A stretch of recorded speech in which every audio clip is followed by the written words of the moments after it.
የዕለቱ ጉዳይ ከመጽሐፍት ገበታ ከአድማጮች መድረክ መስታወት የቅዳሜ ወጎችና የተወልደ እንግዳ መደበኛ ዝግጅቶቻችን ናቸው። 703 475 6309 ስልካችን mingizemedia@gmail.com የኢሜል አድራሻችን ነው። ሰብስክራይብ በማድረግ ቤተሰብ ይሁኑ። ምንጊዜም ኢትዮጵያ። ሰላም ጤና ይስጥልኝ የምንጊዜ ሚዲያ ቤተሰቦች።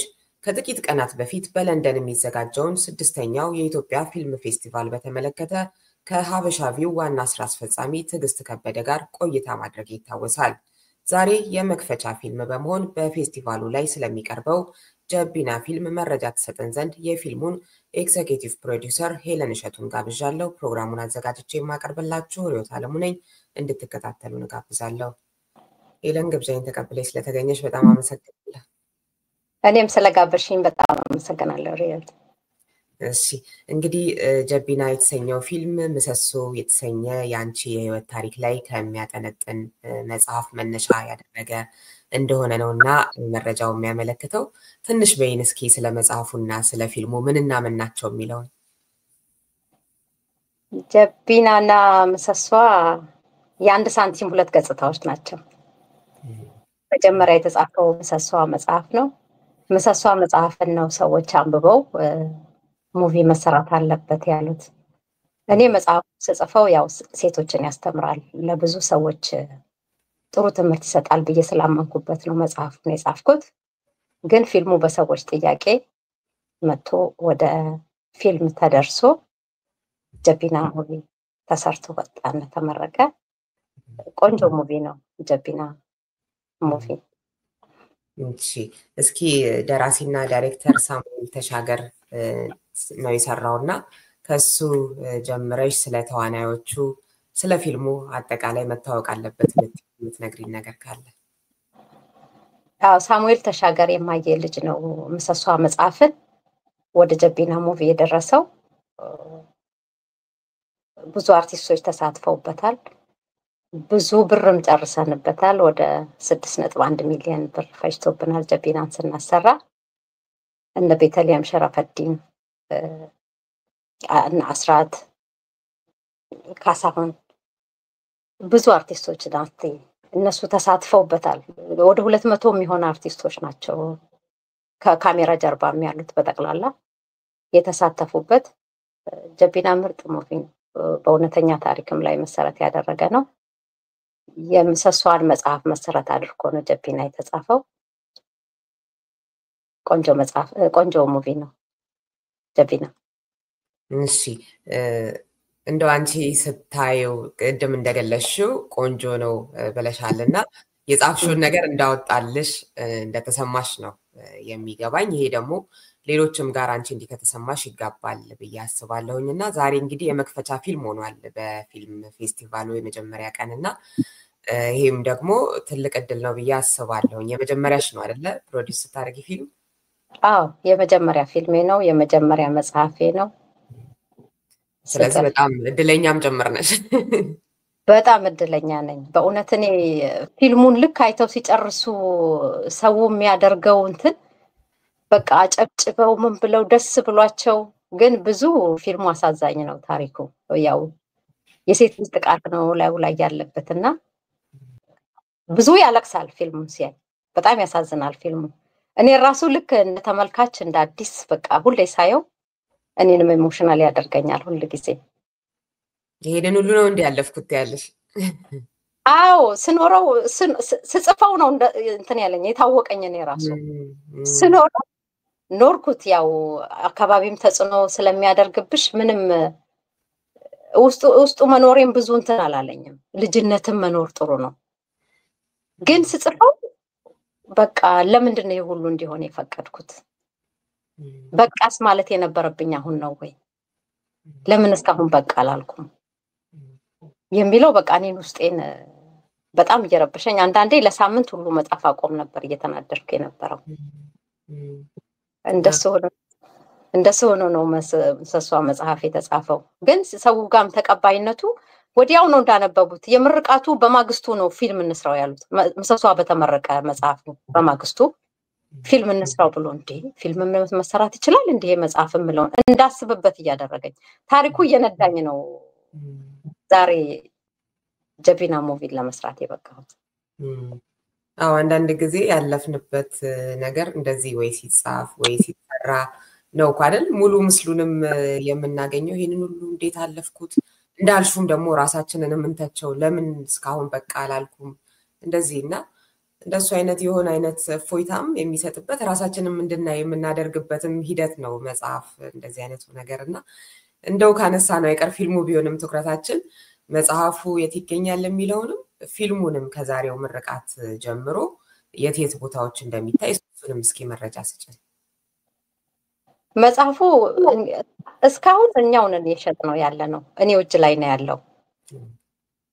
አማዞን ላይ ምንም አላደረግንም። ወደፊት ግን የምናደርግበት ይሆናል። ሙቪው ግን ያው ዛሬ በእንግሊዝ በለንደን ይታያል። በሪሲ ሲኒማ በሪሲ ሲኒማ ብርክቴ እንግሊሽ በኦክቶበር 18 በ6:30 PM ይታያል። ዛሬ ሁላችሁም ተጋብዛችኋል። ጋብዘናችኋል። እንግዲህ ለንደንና አካባቢዋ ያላችሁ ሄዳችሁ እንድትመለከቱ ዛሬ የ6ኛው የኢትዮጵያ ፊልም ፌስቲቫል በየዓመቱ የሚካሄደው ማለት ነው። ዛሬ 6ኛው ነው። የመክፈቻ ፊልሙ ጀቢና ነው። ያው በህይወት ታሪኳ ላይ ከተመሰረተው ምሰሶ ከተሰኘው መጽሐፍ ነው እንግዲህ መነሻውን ያደረገው ጀቢና ከሄለን እሸቱ ከእንግዳይ ማለት ነው። ሄዳችሁና ደግሞ እስኪ አስተያየታችሁን ትነግሩናላችሁ የምንጊዜ ሚዲያ ቤተሰቦች። ሄለን ሌላ ስለ ፊልሙ እኔ ወደ መጨረሻ ጥያቄ ከመሄዴ በፊት የምትነግሪን ነገር ካለ? ጀቢና ፓርት 1 ነው የሰራነው። አሁን ፓርት 2 ወደፊት እንሰራለን ብለን እናስባለን። ግን ፓርት 1ን በመንሰራበት ጊዜ በጣም ብዙ አድክሞናል። ስፖንሰርም አላገኘንም። በራሴ ነው ሁሉን ነገር በቃ ወጪዎቹን እያወጣሁ የሰራሁትና ወደፊት ግን በቃ ጀቢና ሙቪ ልክ እኔ አስቤ ስሰራው ሴቶችን የሚረዳ ፋውንዴሽን አቋቁማለሁ ብዬ አስቤ ነው ሙቪውን ያሰራሁት። በቃ ሙቪው ታይቶ በሚያመጣው ትርፍ ያን ፋውንዴሽን አቋቁሜ ሴቶችን የምረዳበትን መንገድ እጀምራለሁ ብዬ አስቤ ነው የጀመርኩትና በቃ ፊልሙንም በማየት ሆነ የምሰሷ መጽሐፍን በመግዛት እያንዳንዳችሁ በቃ አንድ ሴት እንደረዳችሁ አስባችሁ ብትረዱልኝ በቃ ጥሩ ነው ላለሁኝ። ማለት ያ ካለ እናት የተወለደ የለም። ሁሉም ከእናት ነው የተወለደውና እናቱን እንደረዳ ቢያስብ አንድ እህቱን እንደረዳ ቢያስብ እና ይሄ ፋውንዴሽን ተቋቁሞ በቃ በኔ እንደዚህ አይነት ታሪክ ውስጥ ያለፉት ሴቶች የሚረዱበትን አንድ ነገር አቋቁመን ሴቶች እየሰለጠኑም ስራ የሚይዙበትን ብናደርግ በጋራ ደስ ይለኛል እላለሁ። ከጎኔ እንድትሆኑ ጥሬን አቀርባለሁ። እሺ ትቀጥያለሽ? በዚሁ እንዴት ነው አያያዙን ስታዩ ሌሎች ፊልሞችን ፕሮዲውስ የማድረግ ሀሳብ አለሽ? አሁን ለጊዜው የጀቢናን ፓርት 2 ነው ለመስራት ያሰብኩት። ፓርት በተሰራ በኋላ እንደው ስፖንሰሮች ባገኝና ፓርት 2 አሁን ሰርቼ ይሄ ፋውንዴሽኑን ላቋቁም። ከዛ በኋላ ያለው ደግሞ እንዳምላክ ፈቃድ ይታያል።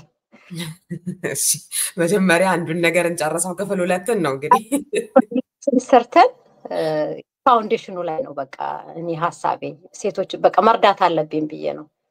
ምክንያቱም ይሄንን ታሪክን አውጥቶ ማውራት ከባድ ነው። ሴቶች የሚማሩበትን ሴቶች ለውጥ የሚያመጡበትን አንደኛ ታሪኩን አይተው ይማሩበታል ብዬ ስላመንኩበት ነው። ሁለተኛ ደግሞ ሰውም ደግሞ አይቶ በሚመጣው ብር ይሄን ፋውንዴሽን ለማቋቋም ፕላን አድርጌው ነው የጀመርኩትና በቃ ይሄ ተሰርቶ ሳይ ነው እኔ ከዛ በኋላ ያለው እንግዲህ ወደ ሙቪው ገባለሁ ወይ እዚሁ ላይ ብዙ ስራ ይኖራል። እሱን ከዛ በኋላ የምናስብበት ነው የሚሆነው። እሺ ስለነበረን ቆይታ ሄለን በጣም ነው ማመሰግነው። አድማጭ ተመልካቾቻችን ጀቢና ፊልም ዛሬ 6:30 PM ላይ በለንደን ይታያል። ሪሲ ሲኒማ የምትችሉ ሄዳችሁ እንድትመለከቱ ጋብዛለሁኝ። ሌላ መጨመር የምትፈልጊው ነገር ካለ ደግሞ መጨመር ትችያለሽ ሄለን።